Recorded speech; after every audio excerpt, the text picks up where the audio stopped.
Di video kali ini kita akan bahas satu hal, yaitu kenapa makin tua temen kita makin dikit. Kita obrolin ya di video kali ini.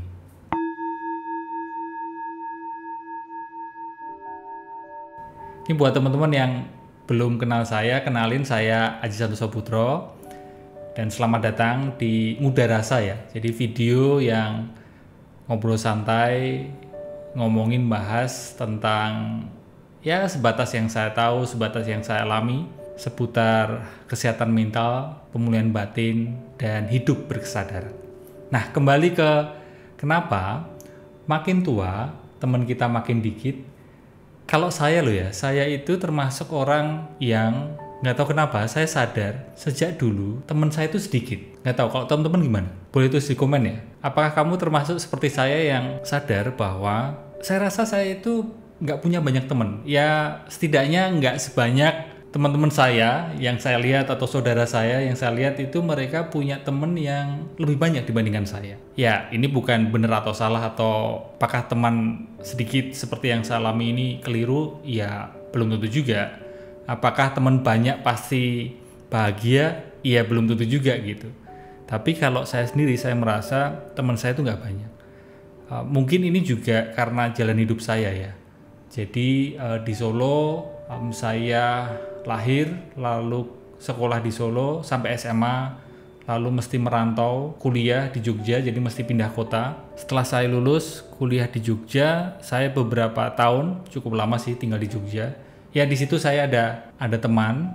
Lalu 10 tahun yang lalu kurang lebih saya mesti merantau ke Jakarta. Dan di situ juga ya ganti pertemanan gitu, dan mungkin karena jalan hidup saya seperti itu sehingga saya tidak punya teman yang hubungannya itu sangat dekat. Beda kalau mungkin ada mungkin barangkali kamu ya, atau mungkin teman-teman di sini punya banyak teman gitu. Misal ini teman di rumah gitu, teman tetangga dijadiin teman, terus mungkin teman berangkat ke kantor atau teman berangkat kuliah ada lagi circle-nya, temen di kantor ada lagi circle-nya, rekan kerja di kantor, temen makan siang ya, temen lunch beda lagi, lalu pulang dari kantor misal temen nge-gym beda lagi, temen barangkali ada yang yoga gitu juga punya temen yoga beda lagi, temen nongkrong, temen jalan ke mall, temen nonton bioskop, nonton film beda lagi, temen party beda lagi, temen nonton konser beda lagi, sehingga circle pertemanan itu begitu banyak dan jumlah temannya begitu banyak. Dan saya termasuk orang yang nggak seperti itu.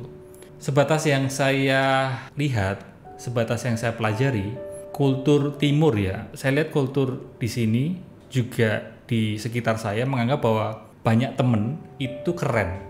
Banyak temen itu banyak rezeki, banyak temen itu membanggakan. Semakin banyak temen itu berarti akan semakin banyak orang yang siap sedia untuk membantu kita. Kamu merasakan itu juga nggak gitu? Sehingga kita, termasuk saya yang berada di golongan atau kategori orang-orang yang nggak punya banyak temen, itu merasa rendah diri gitu, kayak wah aku nggak sekeren orang lain yang punya banyak teman, ya karena kulturnya seperti itu. Dan kalau kita lihat satu sudut pandang terkait extrovert introvert, kalau extrovert kan orang yang lebih ringan, lebih mudah untuk bergaul, untuk ngobrol, untuk berteman. Karena orang extrovert cenderung mendapatkan energi dari interaksi dengan temannya. Semakin banyak teman yang dia ajak untuk berelasi, itu energinya akan semakin terkumpul banyak. Kurang lebih seperti itu.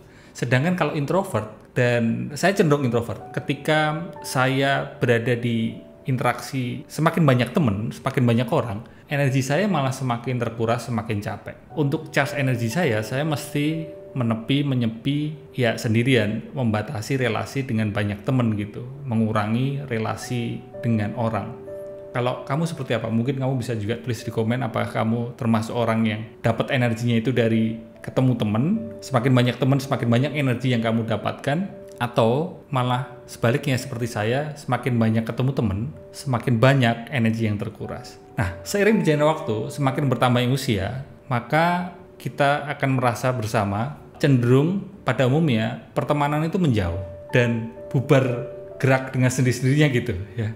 Bubar, terhenti, lalu nggak pernah kontak lagi, dan cukup banyak pertemanan yang bubar menjauh itu tanpa diketahui alasannya kenapa. Benar seperti itu nggak teman-teman? Kalau kamu punya cerita serupa bisa tulis di komen ya. Apakah kamu merasakan, loh kok ini pertemanan dengan dia kok terhenti gitu aja dan nggak tahu alasannya kenapa gitu. Ya ini mungkin karena jenis pertemanan kita itu ada yang pertemanan karena situasi dan kondisi. Maksudnya gini, contoh ini misalnya, pertemanan karena bekerja di satu tempat, di satu kantor, sehingga bisa terjadi sebenarnya sih ya nggak cocok-cocok banget sama orang tersebut. Tapi karena situasi kondisi, karena berada di satu tempat yaitu kantor yang sama, sehingga jadi berteman. Dan ada juga pertemanan yang karena punya musuh yang sama. Saya ambil contoh, ya teman kantor itu. Kita bisa berteman dengan orang di kantor yang sama karena kita sama-sama merasa bahwa kita ini punya musuh yang sama loh gitu. Entah itu mungkin klien perusahaan tersebut atau mungkin punya musuh adalah bos atasan di kantor tersebut sehingga merasa sama-sama punya ancaman yang sama sehingga pertemanan itu terjadi. Tapi seiring berjalannya waktu, dalam hal ini misal bertambahnya usia, lalu misal jabatannya sudah berubah, posisinya sudah berubah, atau misal kita pindah kantor, pindah lingkungan, pindah lokasi tempat kita bekerja, maka akan terjadi ya pertemanannya berhenti begitu saja. Karena situasi dan kondisi berubah, maka nggak lagi berteman.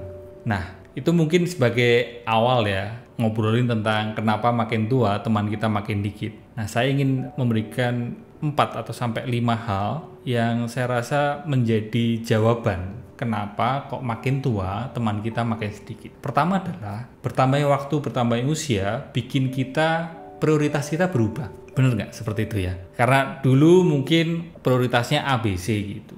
Tapi setelah usia bertambah, dulu 20-an prioritasnya ABC, usia 30-an lalu prioritasnya menjadi DEF misal. Contoh kalau saya cerita pengalaman saya, hidup saya, ketika umur 30-an itu memang bener saya kayak perlu selektif terhadap pertemanan saya. Mungkin ini juga ada kaitannya dengan apa yang saya pelajari ya. Saya belajar tentang meditasi, saya belajar tentang hidup berkesadaran, saya belajar tentang mindfulness, belajar tentang emotional healing. Sehingga di umur 30-an atau mungkin 20-an akhir, saya itu merasa saya perlu belajar hidup ini lebih mendalam gitu. Dan karena kepingin belajar hidup ini lebih mendalam, sehingga relasi pertemanan, relasi dengan orang-orang di sekitar saya juga perlu menyelaraskan gitu dengan relasi yang lebih mendalam. Saya tidak kepingin relasi yang dangkal, yang hanya hore saja, yang hai saja gitu. Misal dulu umur 20-an, ya waktu kuliah ya, jadi teman untuk mabuk misal, atau teman untuk hore saja, teman untuk party saja gitu. Ya itu dulu gitu. Tapi ketika sekarang umur 30-an, saya merasa teman untuk minum alkohol atau mungkin teman yang cenderung pamer kekayaan terus-terusan, setiap ketemu ngegosip aja gitu, itu saya rasa udah nggak selaras lagi gitu buat saya gitu di awal umur 30-an atau di akhir umur 20-an ya. Nggak tahu kalau teman-teman merasakan gitu juga atau enggak. Sehingga karena prioritas berubah, lalu udah nggak punya keselarasan lagi, akibatnya pertemanan pun bubar gerak ya, kayak dikasih aba-aba gitu ya, siap gerak tapi ini bubar gerak gitu, udah berhenti gitu saja. Jadi poin pertama karena prioritas berubah. Nah, poin kedua, kenapa makin bertambah usia teman kita makin dikit, kita akan merasa bahwa kualitas itu lebih penting daripada kuantitas. Biasanya gitu ya. Ini mungkin juga nggak terjadi di semua orang, tapi pada umumnya semakin kita bertambah usia, semakin tua, semakin dewasa emosi kita, maka kita akan lebih lebih sadar bahwa makin tua itu kita akan lebih menekankan pada kualitas daripada kuantitas. Benar gitu nggak teman-teman? Bisa ya sharing di komen ya teman-teman ya, apa pengalamanmu. Dalam pertemanan itu juga terjadi gini, kita kepingin kita mengkomunikasikan ekspektasi kita pada teman kita gitu. Oh, aku pengen kamu itu begini begitu gitu. Aku kepingin karena kamu itu temanku, maka kamu, kalau aku baru mengalami masa sulit, aku baru sedih, aku baru kecewa, khawatir, cemas, maka aku berekspektasi kamu akan ngubungin aku, kamu akan menanyakan kabarku, atau mungkin kamu akan datang ke rumahku, kamu akan nelpon aku gitu. Jadi sebenarnya dalam pertemanan kita juga ada ekspektasi seperti itu. Nah, sayangnya kalau dalam pertemanan beda dengan relasi cinta ya. Kalau dalam pertemanan biasanya kita akan sulit mengkomunikasikan ekspektasi tersebut kepada teman kita. Terutama ekspektasi kehadiran dia atau kehadiran teman kita atau keterlibatan teman kita dikala kita mengalami hal yang sulit atau di masa-masa sulit. Kita mengalami kegagalan, lalu kita kepenginnya ya teman kita memberikan perhatian kepada kita gitu. Nah, karena kita kesulitan atau kita tidak pernah mengkomunikasikan ekspektasi itu kepada teman kita, maka kita jadi frustrasi. Karena frustrasi sehingga pertemanan kita menjadi pertemanan yang tidak sehat. Contoh misal pengalaman saya aja, saya pernah punya ekspektasi ketika saya mengalami masa yang sulit, mungkin di akhir usia 20-an akhir lah ya, di awal 30-an saya mengalami satu hal yang tidak mengenakan gitu. Saya berekspektasi teman dekat saya itu akan memberi perhatian ke saya, memberi bantuan ke saya, tapi ternyata itu tidak dia lakukan. Yang membantu saya malah teman yang jauh gitu, teman yang saya tidak kira bakalan membantu saya, tapi ternyata dia membantu saya. Nah, karena situasi pertemanan ternyata juga bisa seperti itu, adanya ekspektasi tidak terkomunikasikan menjadi frustrasi. Kita kepingin teman kita itu memberi perhatian kita terutama di masa-masa sulit, maka semakin banyak pertemanan itu akan sulit terjadi kondisi yang terkait ekspektasi. Bisa dipahami nggak teman-teman? Karena semakin banyak teman, semakin banyak circle pertemanan, semakin banyak ekspektasi, dan semakin banyak ekspektasi akan semakin mudah terjadi kecewa gitu. Semakin mudah kita mengalami kekecewaan. Oleh karenanya, dengan mengalami itu semua, kita akan cenderung lebih menekankan kualitas daripada kuantitas pertemanan. Terutama kalau pertemanan yang udah kita rasa nggak sehat itu. Wah, ini temen ini memang nggak sehat, malah cenderung kayak dia itu, contoh misal suka mintain kita uang gitu, utang ke kita, terus kitanya seringkali menjadi bak sampah, dia sering bercerita emosi-emosi negatifnya terus menerus dan tidak ada timbal balik, maka ya itu akan perlu kita pikirkan ulang apakah itu kualitas pertemanan yang baik atau tidak gitu. Lalu poin ketiga adalah, ini menarik teman-teman, jadi semakin bertambah usia, toleransi kita kepada sikap salah teman kita itu menjadi berkurang. Dulu mungkin usia 20-an, kalau ada teman kita yang selingkuh atau mungkin teman kita yang punya pacar banyak beserta drama ceritanya gitu, kita mungkin ya asik aja gitu kita dengar ceritanya gitu. Tapi semakin bertambah usia, kayak hal semacam itu akan menarik energi kita gitu, menguras energi kita dan bikin kita capek. Ya tentu bertambahnya usia akan mengurangi stamina kita. Maka kalau saya biasanya ya saya akan memilih untuk mengakhiri pertemanan yang seperti itu. Atau misal contoh lain, ada juga yang cerita ke saya, dia punya temen dan temennya itu ternyata diam-diam suka sama suaminya gitu. Nah, itu mungkin pada waktu dulu usia masih muda belia gitu, maksudnya kayak pacar gitu, temenku naksir pacarku, itu mungkin hal yang yalah gitu, nggak kita ambil pusing. Tapi ketika sekarang bertambah tua, toleransi kita terhadap sikap salah teman kita itu menjadi berkurang. Kita akan sulit untuk mentoleransi hal tersebut. Oleh karena itu, teman kita jadi berkurang. Dan yang keempat, semakin bertambah usia, kita semakin sadar betapa berharganya waktu di hidup ini. Bertambah usia, tentu kita akan makin sibuk. Pekerjaan mungkin semakin bertambah banyak, yang harus dikerjakan semakin menumpuk, urusan rumah, urusan keluarga, urusan rumah tangga, urusan pekerjaan, dan urusan macam-macam, mungkin cicilan KPR, kredit mobil dan sebagainya. Sehingga semakin sibuk membuat waktu di hidup kita itu semakin mampat gitu, semakin terbatas. Ini kembali ya, kalau kita bandingkan waktu muda dulu, misal kita kayak malam hari party gitu, mungkin mabuk tipis-tipis, minum alkohol.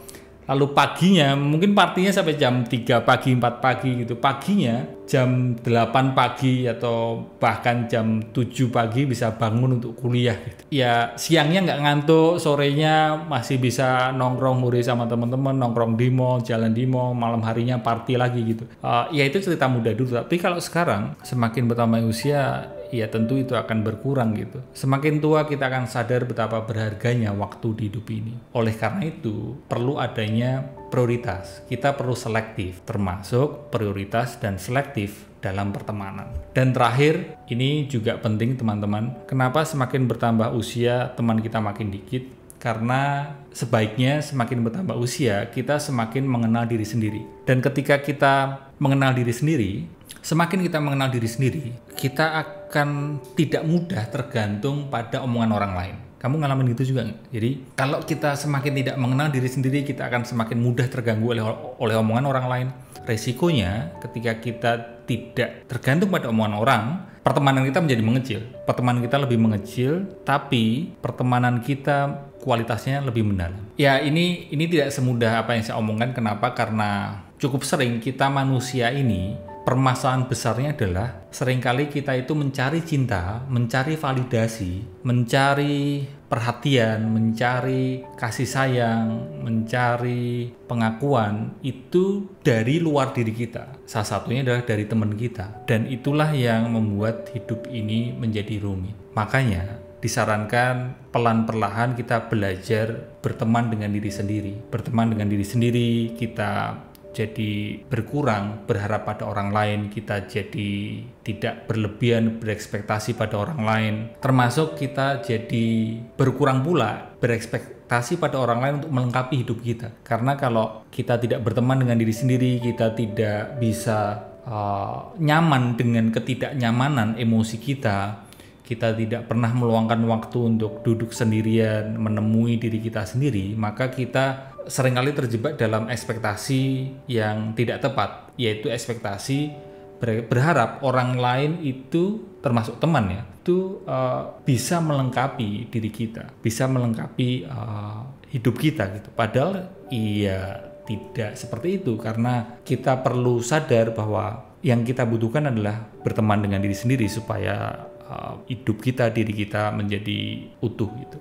Tapi bukan berarti terus anti pertemanan ya. Iya tetap berteman, dan dengan kita semakin mengenal diri kita sendiri, koneksi pertemanan, interaksi pertemanan itu kita anggap sebagai sebuah momen yang begitu indah, sebuah hadiah yang begitu indah, bukan sebagai beban. Nah ini penting teman-teman. Kenapa? Karena ketika kita tidak mengenal diri kita sendiri, kita tergantung pada orang lain, maka pertemanan itu malah menjadi beban. Semakin mengenal diri kita sendiri, pertemanan itu menjadi sebuah momen, sebuah hadiah di hidup ini yang begitu indah, dan pertemanan itu bukanlah beban. Dan semakin kita mengenal diri sendiri, iya sih, pertemanan kita akan berkurang gitu, jumlah teman kita akan berkurang, karena kita jadi tidak lagi terlalu ngotot mempertahankan pertemanan. Itu lima hal yang saya alami, yang saya lihat, ya yang saya alami sendiri gitu terkait pertemanan. Ya mungkin teman-teman bisa tulis di komen bagaimana pengalamanmu selama ini dalam pertemanan. Apakah makin bertambah usia makin berkurang, atau justru sebaliknya makin bertambah usia semakin bertambah temanmu. Ya untuk menutup obrolan ini, saya rasa setiap pertemanan itu ada jangka waktunya. Ya ini mungkin hal yang agak aneh. Jadi oke, di masa umur sekian sampai sekian, si temen ini yang menemani gitu, yang hadir di hidup kita. Lalu ya ada expired date-nya gitu. Ketika nanti sudah masuk usia berapa, ya si teman itu akan tidak lagi menjadi teman kita dan berhenti begitu saja. Pertemanan berhenti itu ada yang selesainya baik-baik ya, ada yang ngobrol baik-baik, tapi ya ada juga sih yang tiba-tiba berhenti gitu saja, atau mungkin ada peristiwa yang menyakitkan, ada drama di situ dan membuat pertemanan itu berhenti. Tapi gimana pun juga akhir pertemanan, mungkin kita perlu ada kesadaran bahwa kita nggak perlu terus terlalu merasa bertanggung jawab gitu, kayak kok ini pertemanan ini berhenti, berakhir, aku harus jangan sampai berhenti, aku harus berusaha untuk mempertahankannya. Lalu pertemanan yang satunya berhenti lagi, lalu oke, aku berusaha mempertahankannya, ya akan capek juga gitu. Jadi ada kalanya kita nggak perlu berlebihan merasa bertanggung jawab atas berakhirnya sebuah pertemanan. Ya sekali lagi, mungkin semakin kita bertambah usia, yang kita butuhkan adalah pertemanan yang mendalam dan bermanfaat. Saran saya, ya sekali lagi ini sebatas apa yang saya alami, punyailah teman yang tepat dengan kualitas yang mendalam, tidak ngejar kuantitas, bukan banyak-banyakan teman, punya teman yang tepat sehingga menjadi orang yang tepat juga, terutama di masa-masa sulit yang kita alami. Demikian juga sebaliknya, kita bisa hadir, bisa memberikan perhatian pada teman kita ketika dia berada di masa-masa yang sulit. Bukan sebatas sore, bukan sebatas hai, bukan pula sebatas situasi dan kondisi ya, bukan pertemanan yang gara-gara punya musuh yang sama, yaitu punya bos atasan yang sama, atau mungkin berada di situasi yang sama, kantor yang sama. Pertemanan ya itu ada kalanya perlu juga gitu, tapi punyailah teman yang bukan sebatas situasi dan kondisi. Sama satu lagi, saya jadi ingat, jangan terlalu merasa gagal ketika kamu hanya punya sedikit teman. Salah satunya mungkin kamu tahu Dunbar's number nggak sih? Dunbar's number ini dari teori dari antropolog Inggris, kalau nggak salah namanya Robin Dunbar. Mungkin teman-teman yang lebih tahu bisa tulis di komen, Robin Dunbar ya. Ini antropolog dari Inggris. Dia menemukan satu teori bahwa ternyata manusia kita ini punya keterbatasan kognitif, punya keterbatasan kognitif untuk menjaga relasi sosial. Menurut dia, kognitif kita terbatas, hanya bisa menjaga relasi itu dengan 150 orang saja. Nah, ini menjadi rumit ya, menjadi kompleks sekali karena adanya sosial media. Karena dengan adanya followers, ya tentu followers lebih dari 150 orang dan sebagainya. Jadi kayak kita harus menjaga interaksi berlebihan kepada banyak orang itu. Padahal menurut Dunbar's number, kognitif kita punya keterbatasan, yaitu hanya bisa 150 orang. 1.500 orang itu kita hanya sebatas tahu kok. Hanya sebatas tahu aja, 1.500 orang. Hanya tahu saja. 500 orang kita hanya sebatas kenal atau kenalan. 150 adalah kenalan yang bisa kita jaga relasinya. Dari 150 itu hanya 50 orang yang beneran temen sebenarnya. Dan itu ya hanya temen gitu, belum sahabat. Karena kalau sahabat maksimal ya, ini tadi angka-angka ini hanya maksimal ya, maksudnya bukan minimal, dan kurang dari itu juga nggak apa-apa, tapi ini maksimalnya. Maksimal kita punya teman itu 50, punya sahabat itu hanya 15 maksimal. Dan maksimal kita hanya berrelasi deket banget itu dengan 5 orang saja. Jadi kalau kamu tidak punya banyak temen gitu, nggak masalah gitu. Atau mungkin kamu malah justru sebaliknya, kamu merasa, wah aku punya banyak temen kok gitu. Ya kita perlu ditelusuri lebih mendalam, itu beneran temen atau hanya kamu tahu saja. Itu beneran temen yang ketika kamu berada di masa sulit, dia beneran menolong kamu, beneran ngasih perhatian ke kamu. Bahkan ketika di masa sulit, apakah dia beneran datang nemuin kamu? Kalau tidak seperti itu, ya mungkin yang kamu rasa banyak itu adalah hanya orang-orang yang kamu tahu gitu, atau hanya kamu kenal tapi bukan temen. Karena beda ya kenalan dan temen. Kenalan dan sahabat apalagi beda juga. Beda juga antara kenalan dengan relasi yang dekat gitu dengan kita. Atau mungkin kamu juga masih merasa banyak kok mas, temenku banyak gitu. Ya barangkali bisa jadi ya hanya perasaanmu saja kamu punya banyak temen, padahal sebenarnya mungkin ya nggak sebanyak itu. Ya udah gitu aja ya. Obrolan kali ini semoga bermanfaat. Semoga kita semua bisa menerima kenyataan seapa adanya ya. Selamat hidup sadar.